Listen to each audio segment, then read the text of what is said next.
আজকে একটা যে নিউজটা দেখলাম, নির্মম এই হত্যাকাণ্ড ঘটেছে ৯ জুলাই বুধবারে জনসম্মুখে এবং প্রকাশ্যে।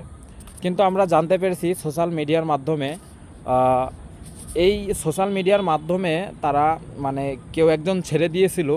গত 2 দিনে কোনো মিডিয়ায় নিউজ হয় নাই।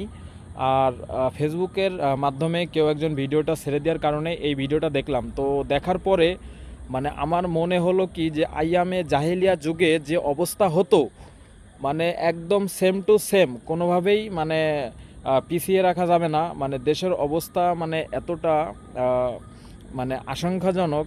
এইভাবে তো মানে বাংলাদেশে যা মানে আজকে ঘটে গেল নির্মম হত্যাকাণ্ড, মানে আজকে বলতে কি ৯ জুলাই ঘটেছে, আর এটা আমরা সোশ্যাল মিডিয়ার মাধ্যমে আজকে আমরা নিউজটা পেয়েছি।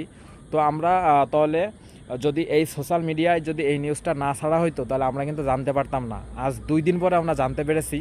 তো মানে আমি কি বলবো, বলার ভাষা আমার নেই। তো আহ, আমি অবশ্যই এর মানে সঠিক বিচার বা সঠিক তদন্ত আমরা বাংলাদেশবাসী চাচ্ছি। অবশ্যই অতি দ্রুত আমরা এই বিষয় থেকে মুক্তি পাবো।